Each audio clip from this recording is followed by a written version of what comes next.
die Welt ist nicht untergegangen, es sind keine Aliens gekommen, die sie retten. Und dann, wie ich ja meine, wenn du jetzt die Geschichte so hörst, okay, in dem Fall musst du die Prophezeiung hinterfragen. Kann irgendetwas nicht stimmen? Eine Sekte kann aufgelöst werden. Eine Sekte kann aufgelöst werden. Aber ich habe mal als Erwachsener habe ich mir einfach einen Nerfgun gekauft. Ich auch. Als Kind nie. Ich habe nie und jetzt, dürfen. und jetzt los. Das ist genau die Studie. Das ist genau die Studie. Und zwar haben sie nachher geschaut, wenn du die ganze Zeit so negativ bist und findest, oh mein Gott, es ist so schlecht, ich hätte dort nicht investieren sollen, dann gehst du massiv in eine Abwärtsspirale. Und da kommt das beste Beispiel. Ihr habt eine Prüfung und du hast mega schlecht geschlafen und du sagst vor der Prüfung schon, boah, ich habe so schlecht geschlafen oder ich habe noch eine kleine Verkältung oder im Hals so eine Katze. Und ich habe wahrscheinlich nicht meine ganze Leistung können abrufen.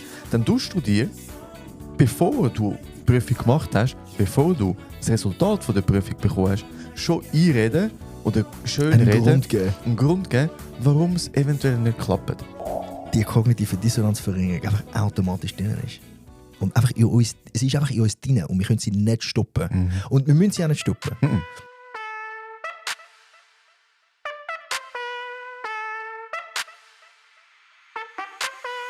Herzlich willkommen.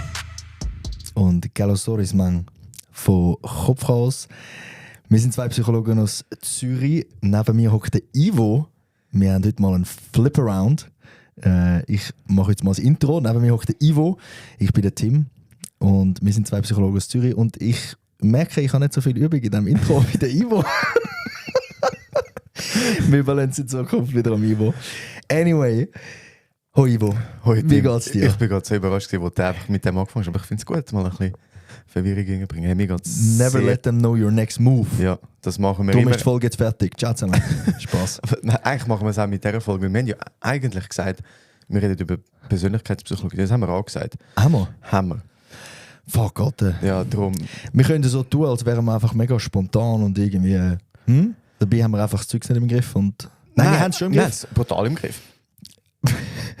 Aber wir haben eine riesige Möglichkeit. Ja, genau. Und vielleicht können wir da teasern. Weil wir haben gefunden, wir aufnehmen eine Folge aufnehmen über Persönlichkeitspsychologie. Es gibt also Persönlichkeitstests. Und wir haben gefunden, wir füllen so einen Test aus und bringen den mit und die gegenseitig mal anschauen. Jetzt hat es sich aber ergeben, dass wenn alles gut läuft, wir mit einem Experten aus der Diagnostik dürfen zusammensitzen und er für uns unsere Persönlichkeitsfragebögen oder besser gesagt Resultate für uns diagnostizieren. Das heisst, also nein, nicht auswerten. Diagnostizieren ist aber vielleicht können wir ja auch eine Diagnose. Also vielleicht finden wir dann raus, was für Probleme das wir haben. Ja. Aber ja. Nein, aber das wäre so krass. Ja. Wenn er uns sagt, dass wir Narzissten sind. Das nicht. Das müssten wir dann rausschneiden. Nein, aber das wird krass. Ja. Also stay tuned, das kommt bald. Ja. Gut, bald ist übertrieben, aber es kommt. Ja. Wir werden bald aufnehmen und dann müssen wir schauen, wo wir das dann reinbringen. Aber ja, da freuen wir uns sehr drauf. Darum haben wir uns das aufgespart und dann gefunden, wir machen jetzt eine Folge zu einem anderen Thema. Und bevor wir jetzt zu dem Thema kommen, möchte ich noch schnell eine kleine Geschichte mit dir teilen. Alright. Weil ich habe die so herzig gefunden. Meine Mami, die den Podcast regelmäßig hört eigentlich immer zweimal. Jede Folge. Das ist krass. Was ich mega das herzig finde. Hat so gesagt, ja, als ich letzte Folge gehört habe zum Thema Reflektieren, habe ich ihr so gesagt, ja, eben, wenn ich reflektiere, ich tue auch viel mit dir reden und wir tauschen uns mega intensiv aus. Und dann hat sie so gedacht, boah, ich hätte auch gerne so ein Team, weißt du, und ich mich damit austauschen. Ja, Mann. Und dann sagt sie so, dann ist mir in den Sinn gekommen, ich habe ja einen Ivo.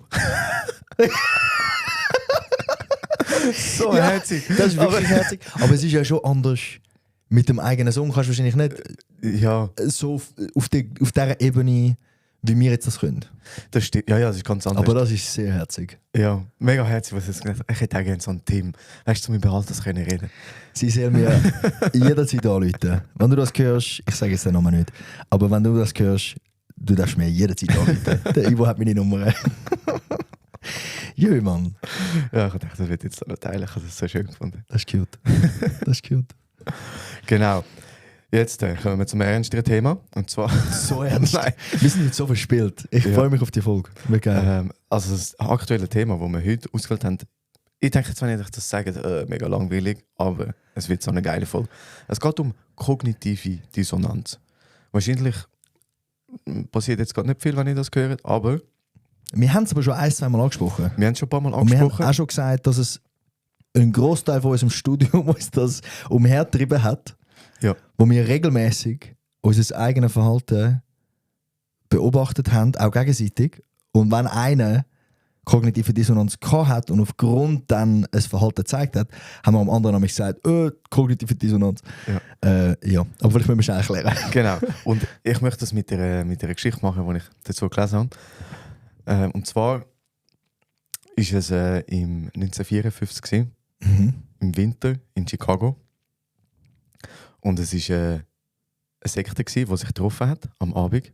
Und es hat ganz einen speziellen Anlass gegeben, warum sie sich getroffen haben. Und zwar es ist der 21. Dezember gewesen. Und laut Prophezeiung nach dieser Sekte geht Punkt Mitternacht die Welt unter. Und sie haben sich am Abend getroffen. Und in der Prophezeiung hat es geheißen, alle Leute sterben, außer sie. Sie werden von Aliens gerettet. Haben sie sich also getroffen, vorbereitet, die Vorhänge zugezogen, es war ein bisschen schimmeres Licht gewesen. Ganz ruhig. An der Wand hat es eine Uhr gehabt, die so ticket hat, oder? Und dann irgendwann war es so 23:59 gewesen. Und alle recht angespannt, was passiert jetzt als nächstes. Dann war 00:00 gewesen. Nichts ist passiert.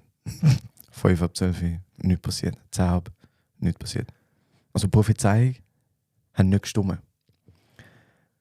Die Welt ist nicht untergegangen, es sind keine Aliens gekommen, die sie retten. Und dann, wie ich ja meine, wenn du jetzt die Geschichte so hörst, okay, in dem Fall musst du die Prophezeiung hinterfragen. Kann irgendetwas nicht stimmen? Eine Sekte kann aufgelöst werden. Eine Sekte kann aufgelöst werden, aber nein. Guess what? Guess what? Es hat sie ihre Überzeugung sogar noch bestärkt. Und zwar hat die Sektenführerin gesagt, seht ihr, wir haben so fest an unseren Gott geglaubt, dass er uns verschont hat. Und weil er uns verschont hat, müssen wir jetzt in die Welt rausgehen, missionieren und alle davon überzeugen. Weil er uns verschont hat. Okay. Classic kognitive Dissonanz. Genau, und da kommen wir zum Thema kognitive Dissonanz. Und was ist es? Das heisst, kognitive Dissonanz entsteht, wenn mehrere Überzeugungen oder Werte oder Einstellungen, die wir haben, im Widerspruch kommen und es gibt wie eine Spannung. Und jetzt, wenn wir das anhand von dieser Story schnell anschauen, ihre Überzeugung war, dass die Welt untergeht und nur sie werden gerettet. Dann ist das nicht passiert. Das heisst, die Realität ist in Konflikt gekommen mit ihrer Überzeugung. Es gibt eine Spannung. Und irgendwie, das ist die kognitive Dissonanz. Und irgendwie haben sie das dann müssen auflösen, die Spannung. Und sie haben sich dann quasi selber ein bisschen manipuliert mit einer neuen Überzeugung.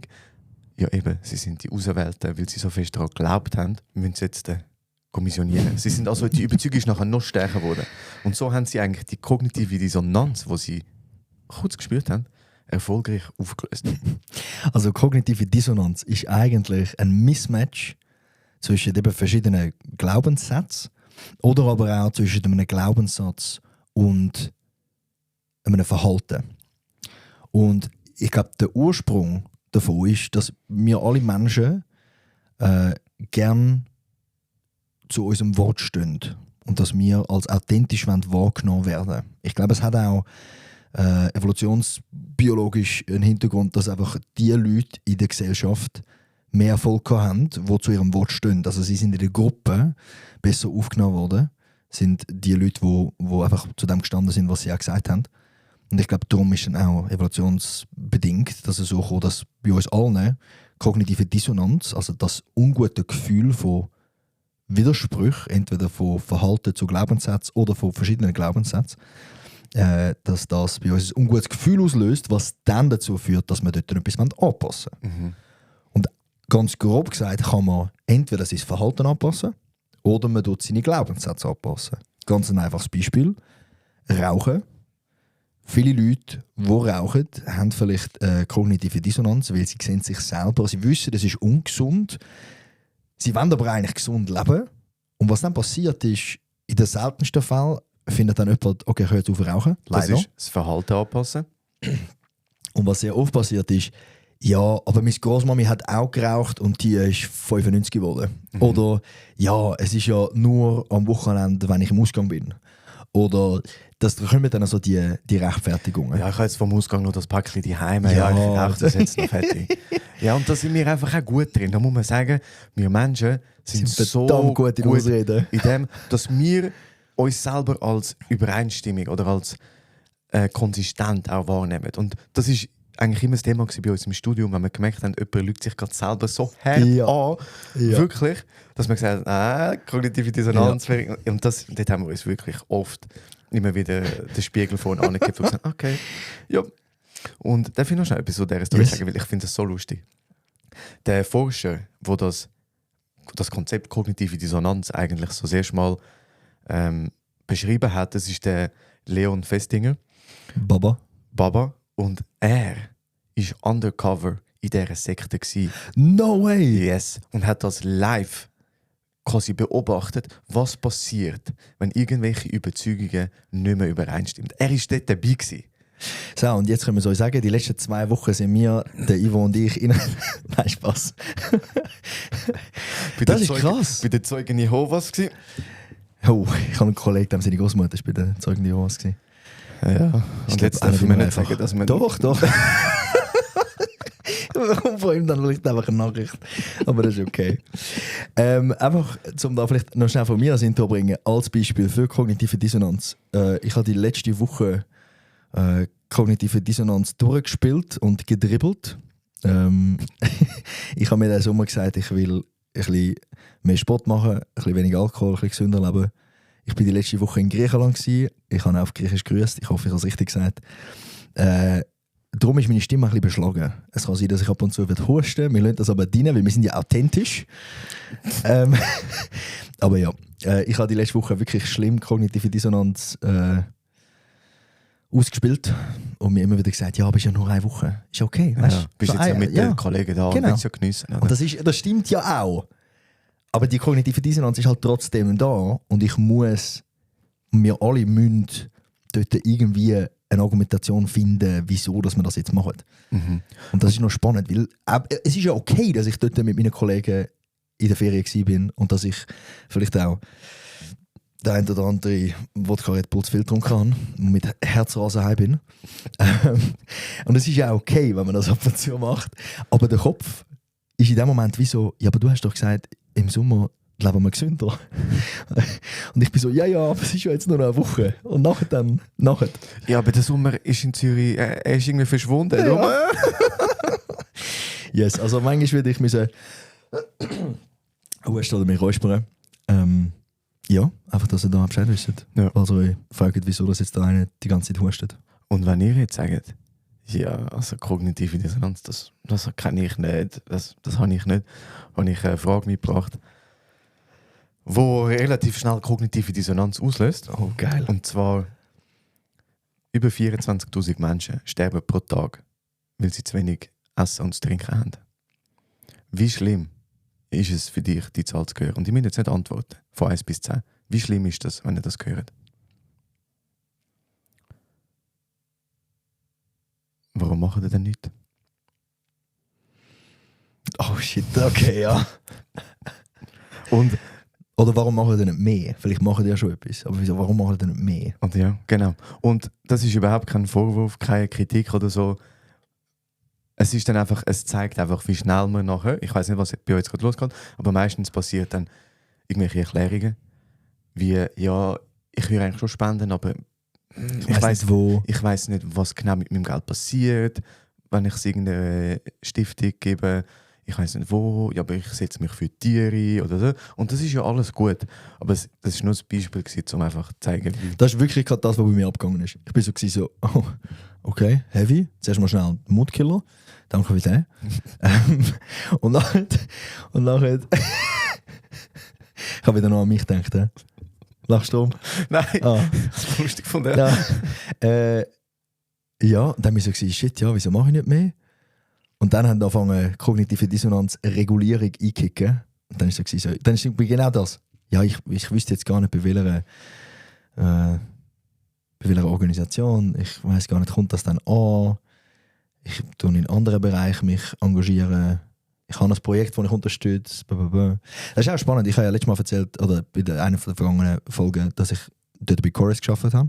So die mit Spendenverträgen auf der Straße bei den Bahnhöfen die Leute belästigen. Und wenn du dann dort mit einer Person im Gespräch bist, erlebst du kognitive Dissonanz real life, weil sie das anfangen zu rechtfertigen, wenn sie nicht wollen. Wieso dann nicht? Das war noch spannend eigentlich, zum Erleben. Merke ich jetzt gerade. Hey ja, wenn wir mal schnell, bevor wir mit weiteren Beispielen gehen, ich habe 1-2 Studien dabei, die kognitive Dissonanz erforscht hat und wo vielleicht auch ein bisschen aufzeigen, hey, von wo kommt der Ursprung und in welchem Bereich tritt kognitive Dissonanz so auf. Ja, machen wir doch so. Den wir schnell besprechen im Podcast. In dem Podcast. Wir können sagen, jetzt machen wir die Studie, die du mitgebracht hast. Aha.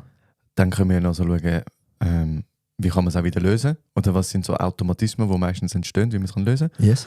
Und dann können wir das an einem Beispiel verknüpfen und dann gibt es noch die letzte Inzahl. Das ist gut? Super. Perfekt. Gut. Wir schauen, dass wir dem so treu bleiben. Yes. Ich sehe schon, wie wir nach der Studie plötzlich irgendwo sind. Also, der Ursprung, wie gesagt, mit dem Leon Festinger. Er hat sich dort zusammengetan mit dem Carl Smith 1959, also 5 Jahre später, wo du gesagt hast. Nein. Doch, 59, ja. 54, ja. Und zwar hat er dann dort, nachdem er das so erlebt hat, in dieser Sekte, hat er gefunden, er muss jetzt das erforschen. Und hat Leuten eine Aufgabe gegeben, die sehr, sehr langweilig war. Es war eine Forschung, wo Leute in ein Studio gekommen sind und sie mussten eine sehr, sehr langweilige Aufgabe machen, wie zum Beispiel einen ultra langen Faden auf Holzspulen aufdrüllen.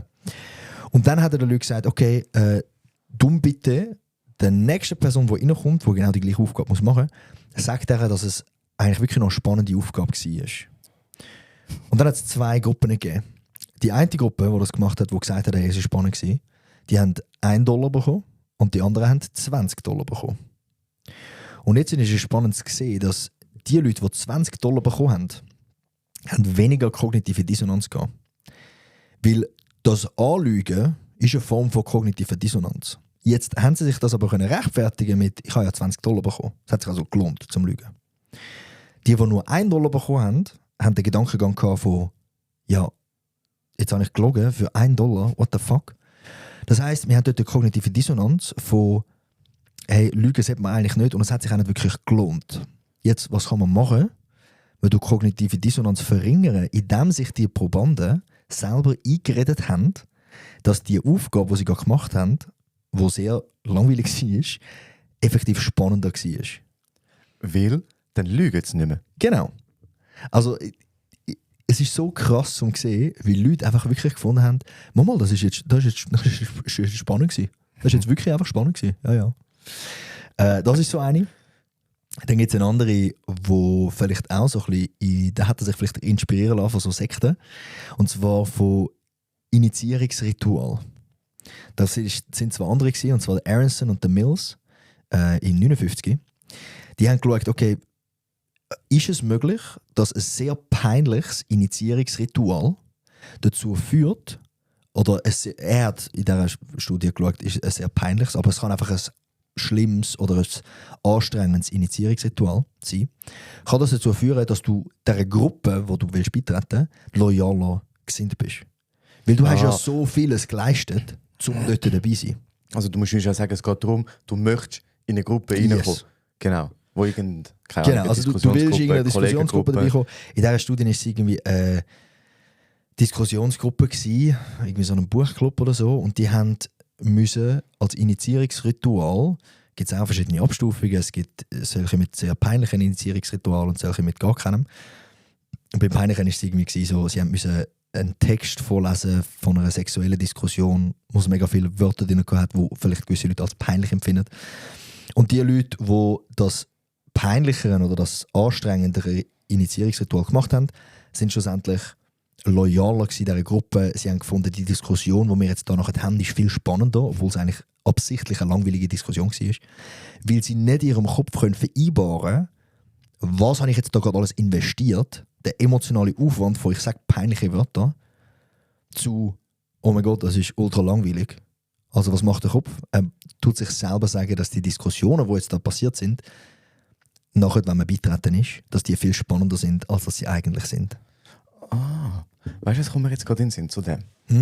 Meinst du, ich habe ja das Studium oder gewisse Vorlesungen so im Bachelor immer recht positiv eingeschätzt. Aber ich habe eben auch immer recht viel initiiert, um reinzukommen in die Vorlesung, weil ich habe mir wie nie geschämt, um eine Frage zu stellen. Ja. Und manchmal sind es auch nicht dumme Fragen gewesen. Ja. Oder dumme Äußerungen. So. Also wirklich ganz wilde Sachen.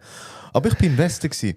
Das heisst, ich habe recht viel investiert. Und nach der Vorlesung habe ich gesagt, nein, es sind gute Vorlesungen. Aber will ich auch viel dafür gemacht. Und ich, wo still neben dran gesessen bin, mir so, oh mein Gott, ich hätte mir die Vorlesung so können sparen.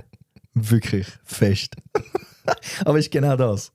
So Dein Kopf kann nicht copen, dass du viel investierst für etwas, was sich nicht gelohnt hat. Ja. Ja. Und dann die letzte, und das finde ich fast die spannendste.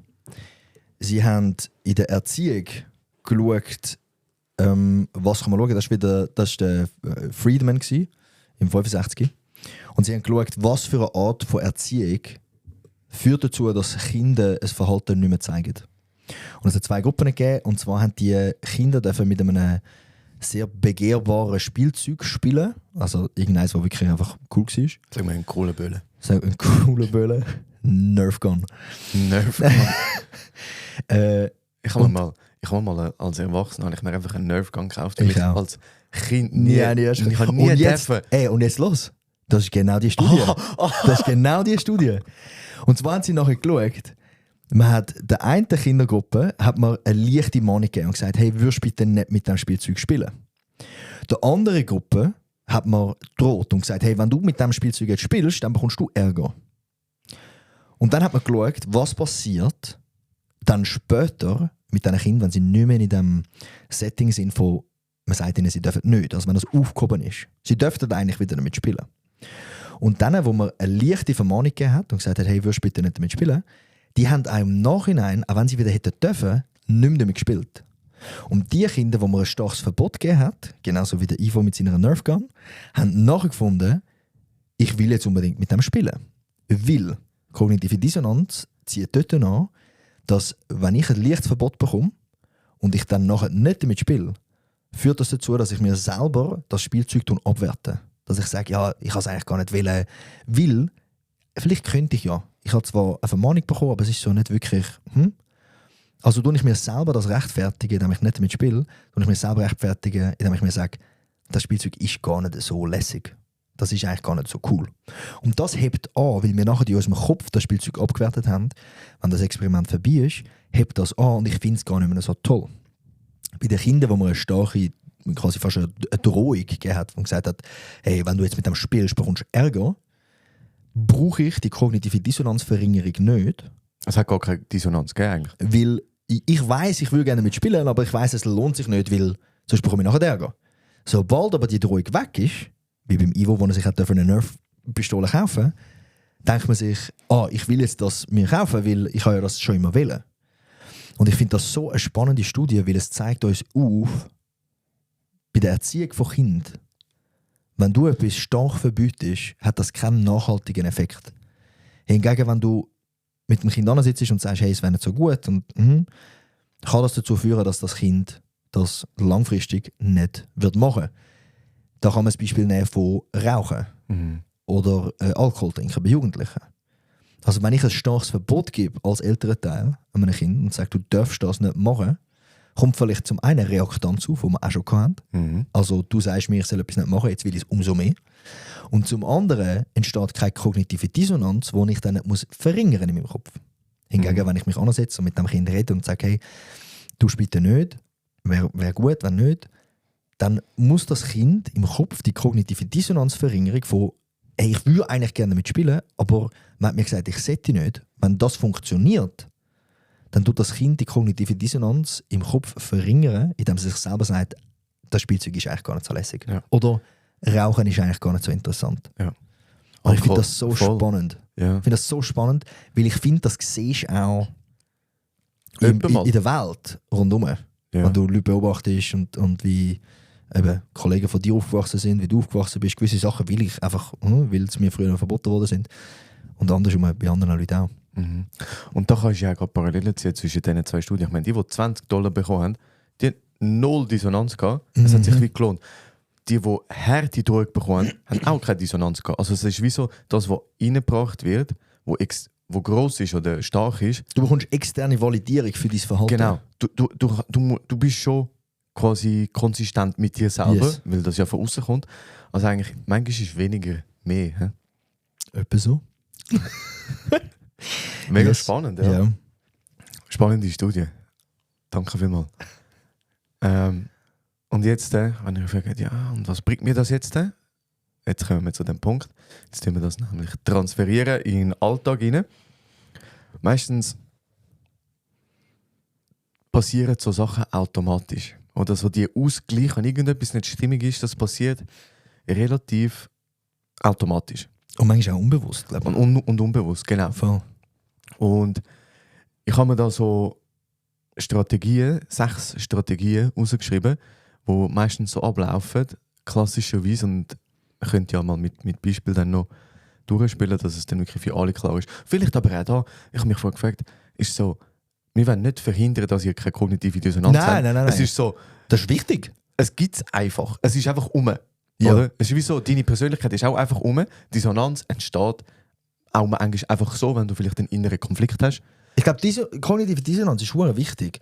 Die Frage ist einfach, ich glaube, es ist ebenso wichtig, dass du es erkennst und du dich dann kannst fragen, okay, will ich, dass jetzt da die kognitive Dissonanz hittet? Oder will ich das mal schnell kritisch hinterfragen? Weil wir kommen jetzt zu diesen Strategien. Genau. Und ich werde sehen, dann auch mit dem Beispiel, da gibt es ein paar Sachen, die vielleicht nicht immer optimal laufen, wenn wir probieren, die kognitive Dissonanz zu verringern. Und darum, wir sagen ja nicht, die dürfen keine kognitive Dissonanz haben.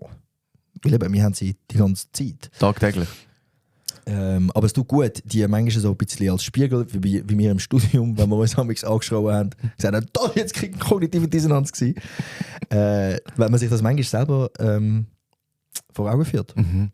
Und eine von diesen Strategien ist, wenn man eine neue Information dazu nimmt. Und die Informationen können wir ja von irgendwo nehmen. Und als Beispiel ist, du kaufst etwas. Sagen wir, es ist ein Roboterstaubsauger oder ein teures Velo oder was auch immer.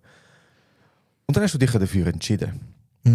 Das heisst, und dann merkst du vielleicht, da hat es noch etwas anderes gegeben oder der Staubsauger wäre auch gut gewesen. Aber du hast ja schon einen Kauf gemacht. Das heisst, Dein Verhalten kannst du nicht mehr anpassen, du musst deine Kognition anpassen. Genau, du musst jetzt, wie du damit umgehst. Und meistens passiert dann, dass man für das, was man sich entschieden hat, dass man das aufhebt. Und das hebt man auf, indem man neue Informationen dazu nimmt. Das heisst, ich habe vielleicht jetzt das teurere Velo gekauft, aber dafür hat es die elektrische Gangschaltung. Dafür hat es die elektrische Gangschaltung. Und es ist 400 Gramm leichter.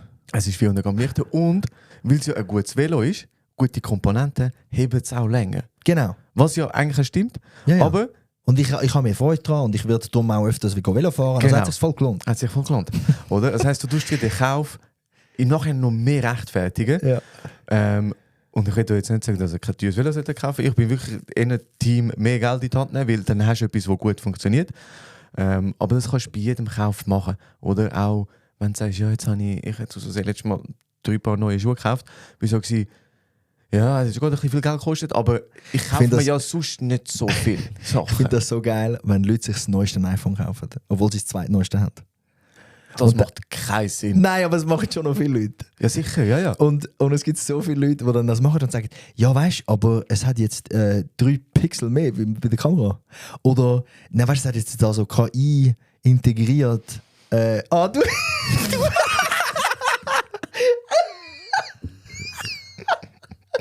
Das bin ich gewesen.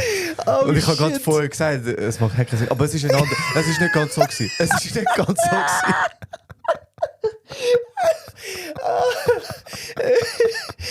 Es ist anders. Es ist so gewesen. Ivo. Nein. Ivo. Nein. Nein, Ivo.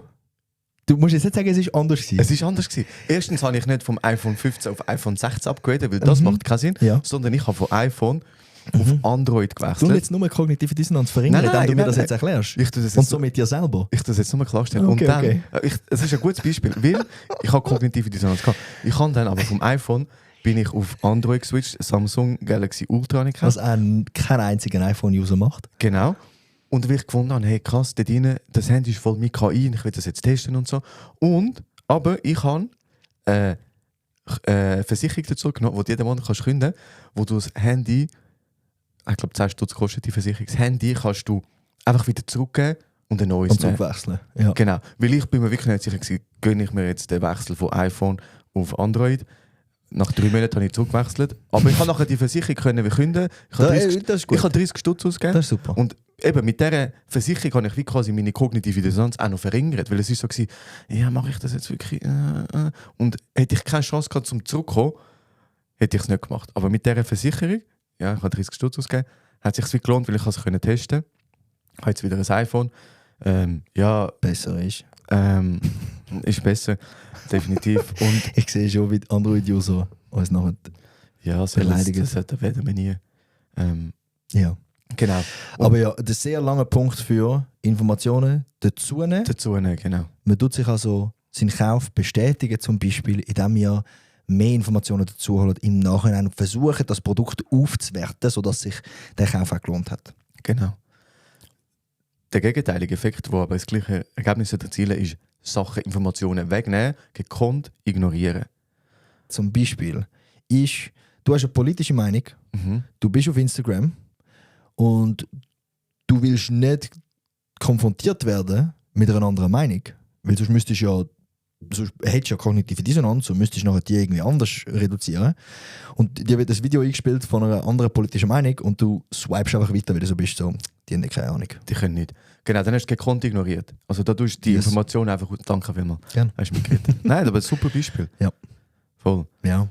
Was auch krass ist, nicht? Weil Ja. ich glaube, es passiert mehr und mehr. Ich meine, wir haben über das Thema schon oft geredet. Ja. So selektive Wahrnehmung und ich will nicht mehr konfrontiert werden mit anderen Meinungen und damit ich ja nicht mich selber muss hinterfragen. Ja, und da kommt ja der Bestätigungsbias kommt ja auch Und noch auch mit, noch oder? drin, ja. Voll, das sind wie so eine Vermischung von unterschiedlichen psychischen Effekten, die da entstehen. Eine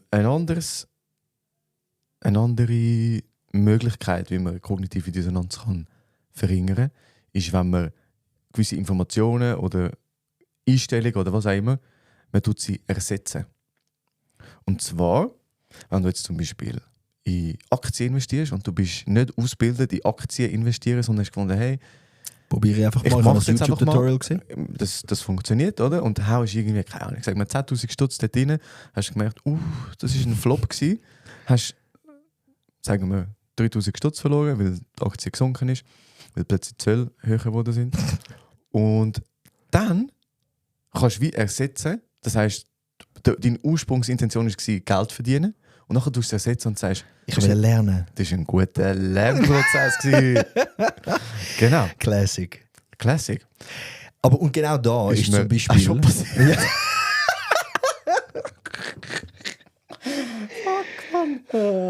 Und ich habe die ganze Zeit, während du es erzählt hast, gedacht, fuck, jetzt 10'000 Stutz 2019 in Rheinmetall investiert. Ja, ich habe genau gewusst, dass es kommt. Ich Oh habe das mein Gott. so oft Das gehört ist die letzte next Zeit. level. Und da, Egal, aber da gehen wir ganz schnell wieder weg. genau, aber eben das ist auch ein gutes Beispiel. Wieso haben dann all die Leute, ich habe das so oft gehört, oder in Bitcoin, hätte ich doch 2015 Bitcoin investiert. All das. Erstens haben viele von Bitcoin gar nicht gewusst, 2015, aber jetzt nehmen wir auch Rheinmetall. Ja, wieso? Weil sie ja dort auch in einem inneren Konflikt sind, also kognitive Dissonanz. Soll ich unethisch investieren oder soll ich nicht? Und dann hast du eine Entscheidung müssen treffen und die meisten haben sich dagegen entschieden, weil ich fand, hey, ich kann nicht in eine Firma investieren. Ich vor allem einfach nicht investieren, darum habe ich das Problem nicht. Aber Genau, aber die das gesagt haben, haben gesagt, ja, Ja, ich mache fair. das bewusst nicht, weil ich nicht möchte in so kriegsfördernde Firmen investieren. voll. Ethisch, vertretbar, finde ich super.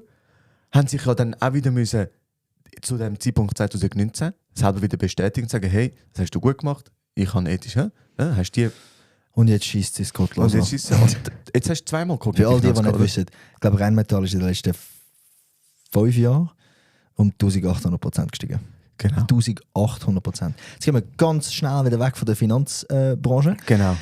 Ich möchte dann schnell sagen, das Umwandeln ist ein sehr guter Teil von kognitiver Dissonanz. Weil jetzt zum Beispiel beim Investieren, du machst 3'000 Franken minus, wenn du jetzt einfach nur auf dem rumhockst und die ganze Zeit so negativ bist und findest, oh mein Gott, es ist so schlecht, ich hätte dort nicht investieren sollen, dann gehst du massiv in eine Abwärtsspirale. Wenn du dir aber kannst sagen, hey, das war ein Lernprozess gewesen und ich habe daraus gelernt und es ist eigentlich noch gut gewesen, um ein bisschen auszuprobieren, Dann ist auch wichtig, das dass ist du, so wichtig. also dann ist auch wichtig, dass du etwas dabei lernst und nicht Oh, einfach ja, sagst. das schon auch. Aber ich meine, die kognitive Umwandlung, ich glaube, das ist so wichtig in verschiedenen Teilen. Zum Beispiel auch, angenommen, jetzt jemand hat 5 Jahre Beziehung gehabt. Und jetzt ist die Beziehung auseinandergegangen und du hast dich getrennt. Stell dir vor, du müsstest jetzt sagen, ja, es ist jetzt alles scheiße. Es ist alles scheiße.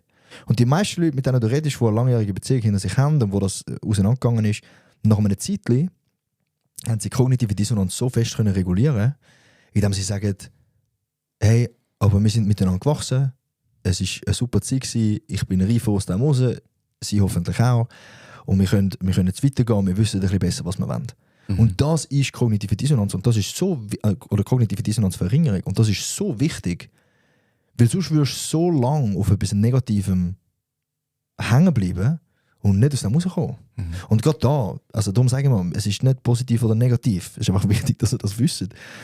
Oder vielleicht auch nicht, aber ja, vielleicht interessiert es euch. Einfach ab und zu auch wahrnehmen. Weil ich meine, nur schon wenn ihr jetzt merkt, wenn wir über das reden, es fällt uns jetzt im Moment auch auf. Es passiert uns so oft, genau. Ja. Es passiert uns so oft, Ja, und das ist menschlich und das gehört dazu. Und du hast das wirklich schön gesagt, dass es schlussendlich einem auch besser geht damit. Voll. Oder? Weil wenn du hast das in so vielen Bereichen. Jemand macht eine Lehre und merkt nach 3 Jahren Lehre, das ist eigentlich nicht das, was ich will.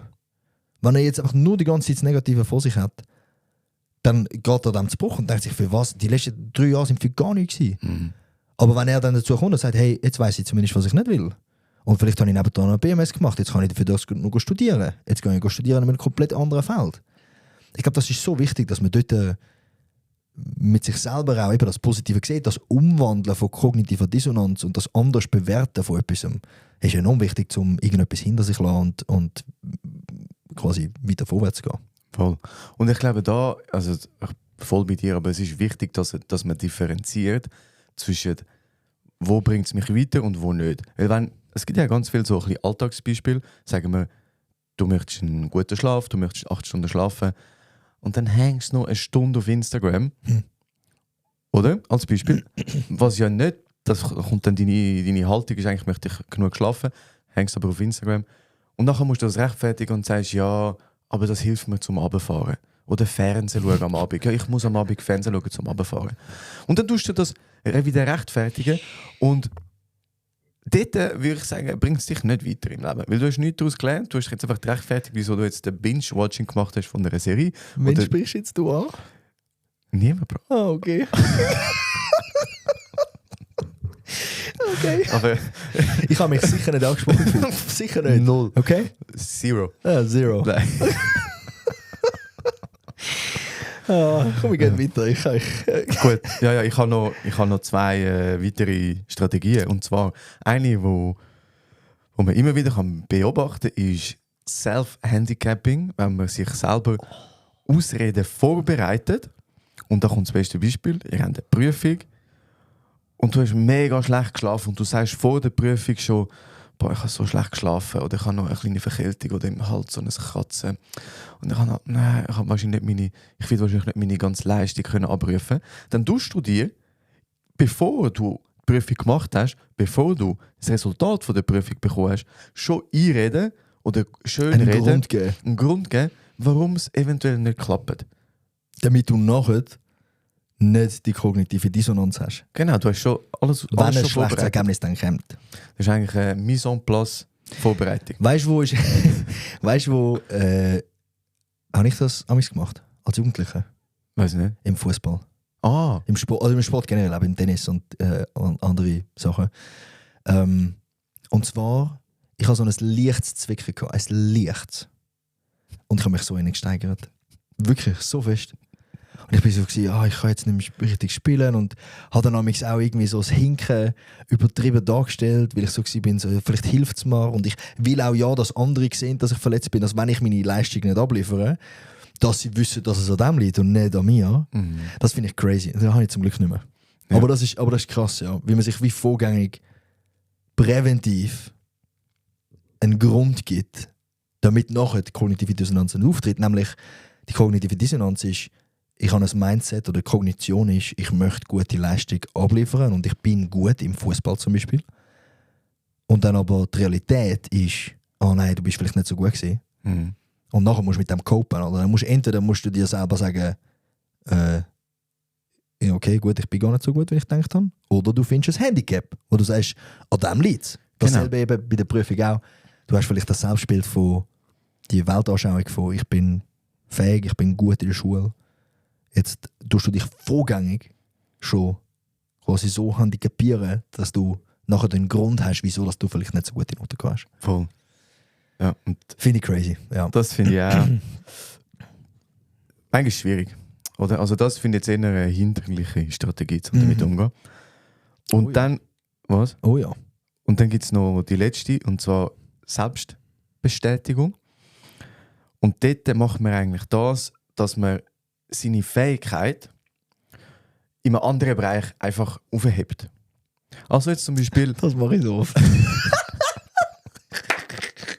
dass zum Beispiel du hast ein Tennisturnier, wo du halt nicht gewinnst und schlecht spielst und dann sagst du, ja, aber ich bin dafür gut im Fußballspielen. Oh shit. Und das kann man nicht nur mit Fähigkeiten, sondern auch mit Verhalten machen. Eben gerade zum Beispiel Spenden. Ja, ich spende jetzt halt nicht für hungernde Kinder, ich spende für WWF, ich tue mich für Tiere einsetzen und habe das dann für. Oder? Und das würde ich jetzt nicht bewerten mit gut oder schlecht. Ich glaube, das ist ein bisschen situativ. Manchmal kann man einfach sagen, ja, bin ich halt nicht gut in dem. Fuck, ich mache das so oft. Wo Und machst es du ist in jeder ohne Scheiß, ich gebe dir noch ein Beispiel, aber ich finde es so krass, wie das wieder aufs Thema geht, von sich vergleichen mit anderen Personen. Und das einfach, wer hat jetzt das gesagt? Irgendjemand Gescheites hat das gesagt, und zwar Comparison is the thief of joy. Also vergleichen ist der Dieb von Freude. Das könnte der Matthew McConaughey, oder wie heisst er? Der Schauspieler. Matthew McConaughey. Ja. Sag nochmal. Nein, sag nicht. Der hat immer so schöne Ja, aber der hat Aussagen. wirklich, der macht das auch mit einer tollen Stimme. Nein, aber ich mache das wirklich viel im Fall. Und zwar, fuck man, ich habe Probleme. Also wirklich so, zum Beispiel, wenn geschäftlich jemand erfolgreicher ist als ich, dann sage ich, ja, aber dafür macht er vielleicht nicht so viel Sport wie ich. Wenn jemand im Sport besser ist als ich, dann bin ich so, ja, aber dafür hat er vielleicht nicht so tolle Beziehungen wie ich. Ja. Weil er hat keine Zeit dafür. Ja. Und wenn jemand irgendwie eine mega tolle Freundschaft hat mit jemandem, dann bin ich so, wo ich vielleicht auch gerne Teil davon wäre, bin ich so, ja, aber dafür haben sie geschäftlich nicht so viel drauf wie ich. Und es ist einfach ein fucking Circle. Und ich finde immer irgendetwas, wo ich so bin, so, ja, dafür haben sie das nicht. Ah, shit, Mann. Aber, und ich finde jetzt, das ist ein gutes Beispiel, wo ich finde, hey, vergleichen, wie du gesagt hast, ist der Räuber, der Dieb von der Freude. Vergleichen ist wirklich beschissen. Und das ist eigentlich eine gute Strategie, zu sagen, ja, er sieht vielleicht besser aus als ich, aber er kann nicht so lange rennen wie ich. Keine Ahnung, weißt du, was ich meine? Und ich meine, dort tust du ja wieder den Selbstwert auch schützen. Ja. Und dort finde ich es voll okay. Und vergleichen ist scheiße, man macht es aber automatisch. Und dort schützt du deinen Selbstwert selber. Und du musst der Person das ja nicht sagen, du machst das ja für dich selber. Oh. Und dann tust du dich selber ein bisschen aufwerten, wo ich voll finde, hey, kann man machen.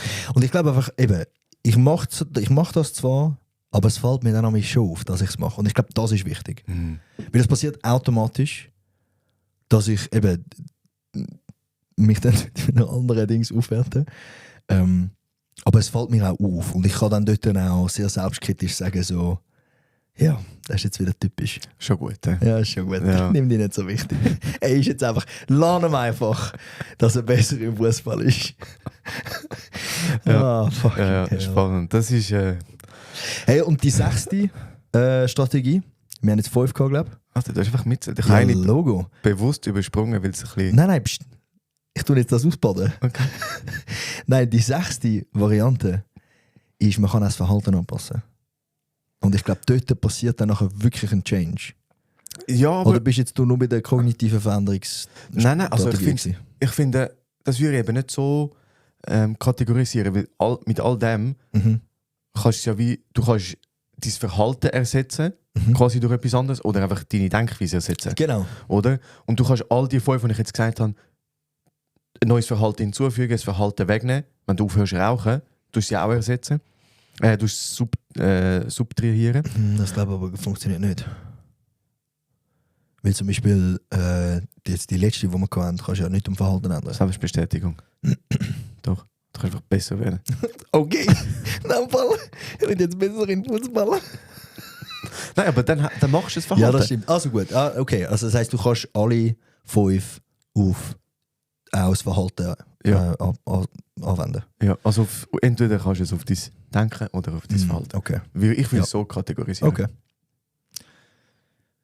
Gut. So, dann haben wir jetzt halt trotzdem 5 Menschen Das ist okay. angekündigt. Hat nachher gemerkt, wenn ich noch meine Notiz angeschaut habe. Nein. Wir sind spontan. Yes. Hey, ja. Hey, aber jetzt, ich glaube, ihr merkt, wir sind da sehr energiegeladen in die Folge gestartet. Wir sind immer noch voller Energie. Aber wir verwitschen uns auch selber. Ich meine, eben, du sprichst etwas laut aus und merkst nachher so, okay, yeah, that's me. Ja. Hey, und jetzt eben, also ich meine, die 5 Strategien, überlegt euch selber mal, oder tun euch selber mal beobachten, was machen ihr. Und vielleicht haben wir ein paar Sachen gesagt, die ihr vielleicht relatable findet, oder wo ihr vielleicht findet, shit, ja, das habe ich auch schon gemacht. Wie gesagt, nicht wertend, das ist nicht schlecht oder gut. Das müsst ihr für euch selber entscheiden. Aber ich finde es mega interessant, zu beobachten, wie der eigene Kopf einfach versucht, einen zu schützen, die kognitive Dissonanz zu verringern und Authentizität zu schaffen. Fuck, man. Ja. Und ich einfach, überlegt euch mal, wo setzt das bei euch an? Wo tun ihr euch selber vielleicht ein bisschen anlügen? Wenn ihr es merkt, ist es keine Lüge. Mhm. Weil Das dann habt ihr stimmt. die Wahrheit im Kopf. Aber tun ihr mal darauf achten, weil ich finde es noch recht interessant, was dort dann passiert im eigenen Kopf.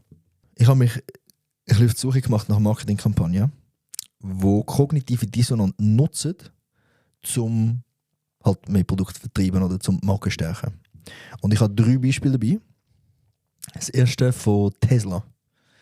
Und zwar habe ich mir dort sagen lassen, dass wenn du einen Tesla kaufst, dass du dann nach dem Kauf immer wieder Bestätigungsmessages bekommst. Also du bekommst zum Beispiel ein Mail, wo drin steht, sie sind Teil der Zukunft. Und was dort passiert ist, sagen wir, jemand hat sich einen Tesla gekauft im 24 und dann ist ein bisschen Tesla in Kritik gekommen und blablabla, und dann kommt vielleicht mal irgendjemand anders und sagt, ja, aber Elektroautos sind gar nicht so gut. Jetzt hast du kognitive Dissonanz, weil du hast jetzt sehr viel Geld ausgegeben für ein Produkt, wo du eigentlich gefunden hast, ist vielleicht noch lässig.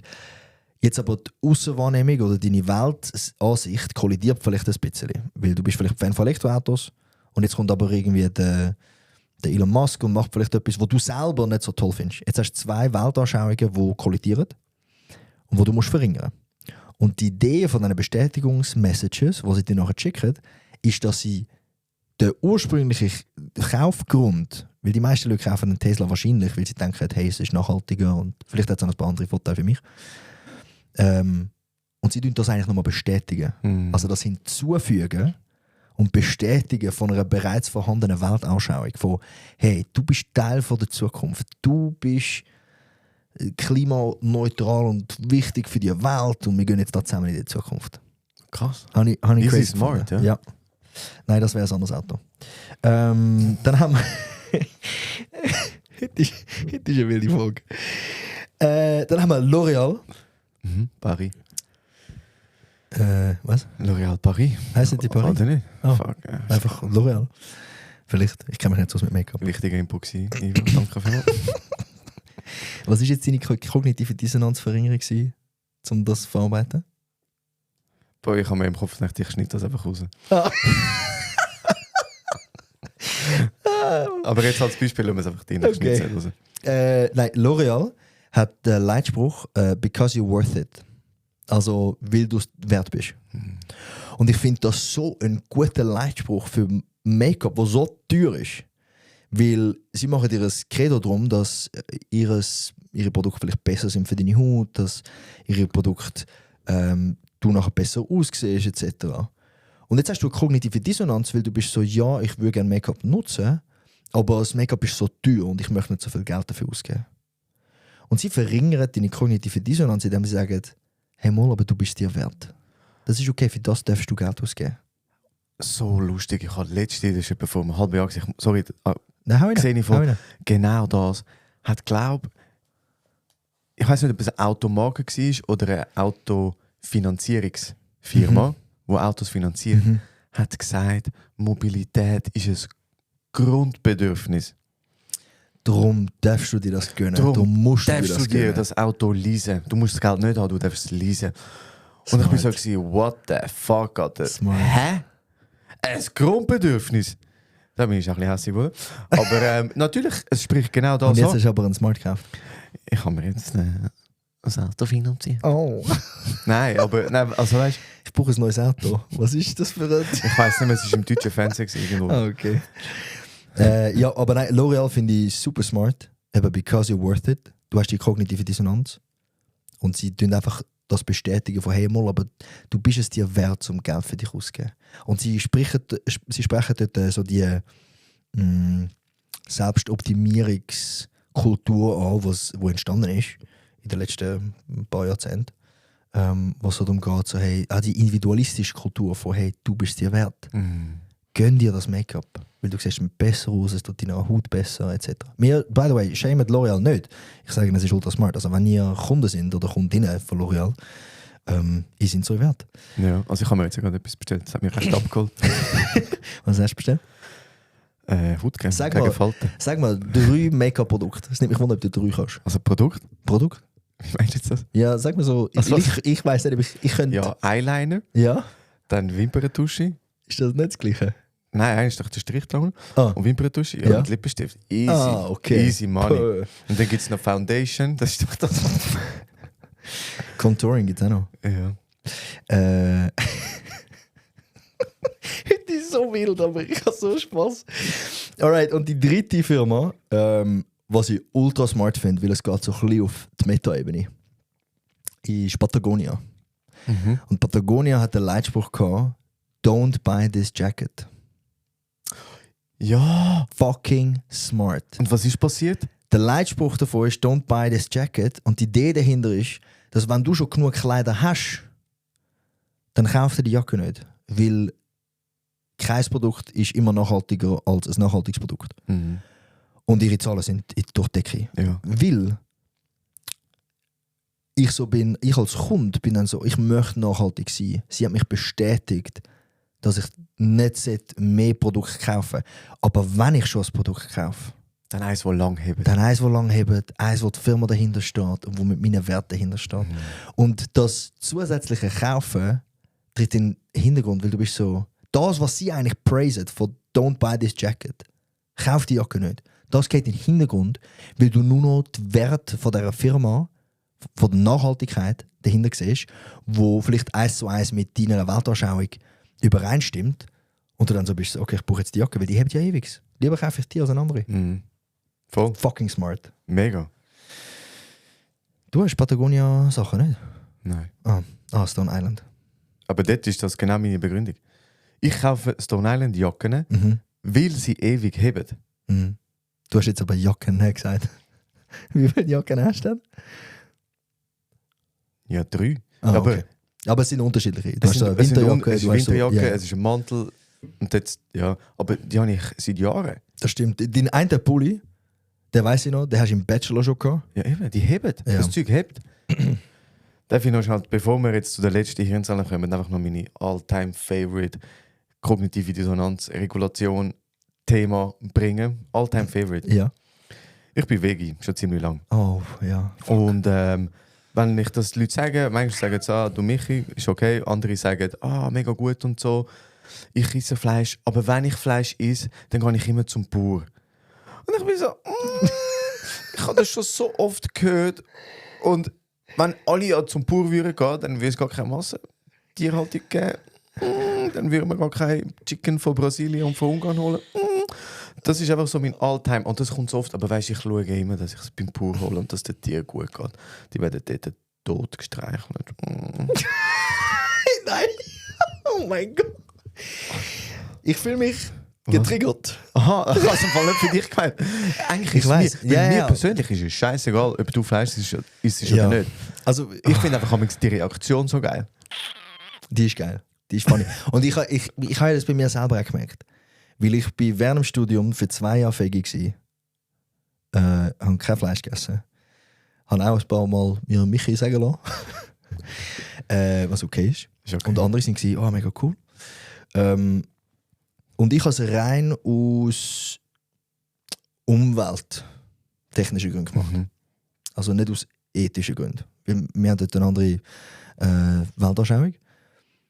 Für mich gehört, ja, kann ich es nicht Ist okay, ja. aber für mich war meine Weltanschauung Umwelt. Weil Kühe produzieren vielleicht CO2 und Fleisch braucht viel Wasser etc.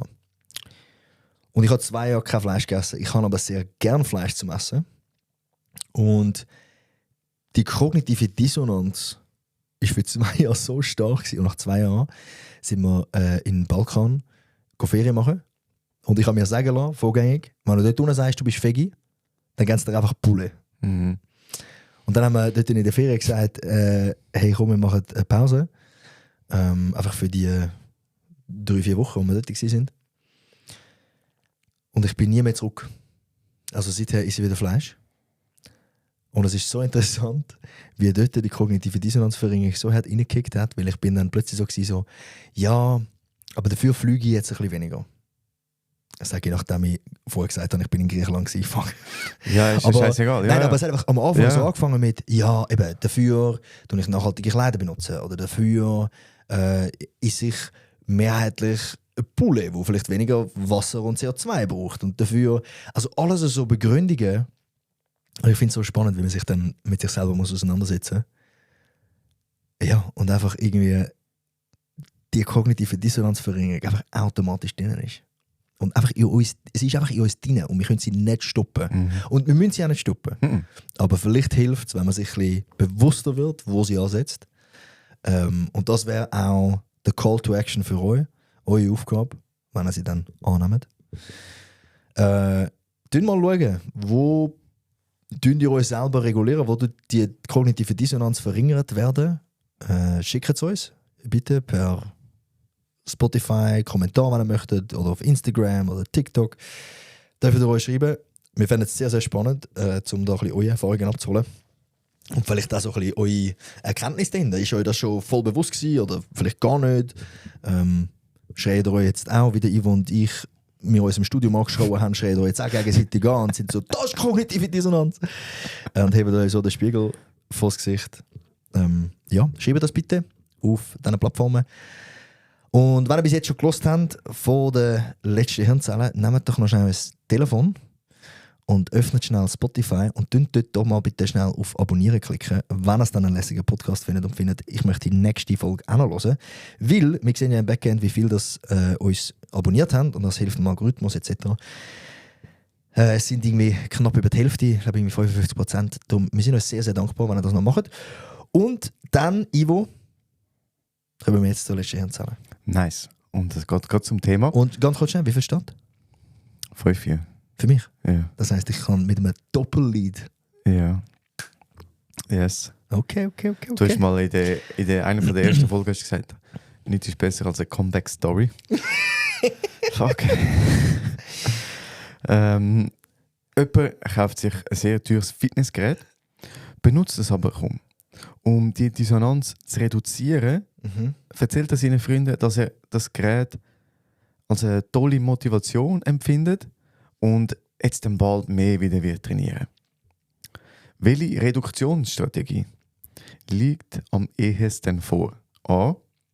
Änderung vom Verhalten. B. Hinzufügen von der Rekognition. C. Selektive Informationssuche. D. Selbstwahrnehmungstheorie. Selbstwahrnehmungstheorie? Ja, das ist ein bisschen random. Sag B nochmal. Hinzufügen von der Rekognition. Sag A nochmal. Änderung vom Verhalten. Und sag nochmal, was er macht, bitte. Er hat sich das teure Fitnessgerät gekauft, benutzt es aber nicht, um die Dissonanz zu reduzieren. Sagt er seinen Kollegen, um das zu rechtfertigen. Es ist eine gute Motivation und bald wird er mehr anfangen zu trainieren. Okay. Also A ist es nicht. B ist höher im Standard. D ist Selbstwahrnehmung, das ist es nicht. Sag mal C. Selektive Informationssache. Das ist auch nicht, das ist B. Aber das ist so eine Frage, bevor du sagst, ob es richtig oder falsch ist. Was mir aufgefallen ist, in den ersten paar Folgen hast du mir so richtig einfach gegeben und ich habe richtig verkackt. Und bei den schwierigen Fragen bin ich meistens relativ gut. Das ist so eine Frage, die ich mich zu fest hinterfrage. Darum, ich sage jetzt einfach B. Es ist B, ja. Ach, Gott sei Dank. Ja, dann gebe ich dir wieder... Also ich finde jetzt nicht schwierig, Bro, Nein, ehrlich. ist nicht schwierig. Darum sage ich. Es ist so... Aha. Nein, ich sage, es ist nicht schwierig. Darum, ich habe mich gerade zu fest angefangen hinterfragen. Aha. Ich so, ja, B ist zu offensichtlich. So, ich muss den Satz nochmal genau hören. Und der will mich da hinters Licht führen. Weil du hast letztes Mal gesagt, du bringst eine Asoziale mit. Aha, nein, ich bin ja kein Asi. Okay. Aber das ist korrekt. Das Ja, ist, jetzt fühle ich mich 6-4. ein bisschen schlecht für meine letzte. Ja, no. Die letzte Hirnzelle. Ja. Ja, no. Hey, ich habe es heute wirklich... Ich habe Spass gehabt. Ich habe es richtig genossen. Ich habe richtig heiß. Ich Es ist auch. draussen etwa 32 Grad. Aber ich hoffe, ihr habt es auch genossen und habt das eine spannende Yes. Folge gefunden. Wir freuen uns extrem auf Feedback. Am liebsten konstruktiv. Und wer grüßen wir? Hey, wir haben in letzter Zeit ganz herzliche Nachrichten bekommen von einzelnen Leuten, wo ich mir überlegt habe, ob ich sie einzeln aufzählen soll, aber das ist jetzt ein leichter Flex. Es wird vielleicht ein bisschen lang gehen. Aber wir haben wirklich ein paar ganz... Das ist ein bisschen peinlich. Ja, oder? sehr fest. Okay. Nein, aber es haben sich wirklich Leute, wirklich erstaunlich viele Leute in letzter Zeit gemeldet, mit entweder über Instagram oder über Spotify-Kommentare und haben uns wirklich ganz herzige Sachen geschrieben. Und Grüße gehen an euch raus, weil es motiviert schon wirklich Mega. fest, wenn wir merken, dass das, was wir da sagen, und manchmal auch Blödsinn, dass das ankommt und irgendwie beim einen oder anderen auch etwas anregt und irgendwie ja, neue Gedanken dazukommen. Mega. Also ich freue finde mich das so schön. über jede Nachricht. Und das ist ja genau der Grund, warum wir gestartet haben. Wir möchten ja das Wissen teilen, Yes. dass wir etwas in eurem Leben können positiv beeinflussen. Und wenn wir dann noch so eine Nachricht bekommen, das freut mich Ja. so fest. Und der Ivo und ich lesen alles. Und wenn ich sage alles, dann meinen wir alles. Jeder Kommentar auf Instagram, jeder Kommentar auf TikTok und jeder Kommentar auf Spotify. Darum, wenn ihr euch irgendwie motiviert fühlt, zum etwas schreiben, aber denkt, nein, sie sehen es eh nicht. Die, die nicht sehen es. Wirklich. Und wir freuen uns darüber und ihr macht uns eine Freude, wenn ihr uns schreibt. Darum danke an euch viel mal. Merci vielmals. Yes. Grüß gehen an euch. Und dann wünschen wir euch ganz einen guten Wochenstart. Bleibt fit. Und ja, macht's gut. Bis zum nächsten Mal. Ciao zusammen. Ciao miteinander.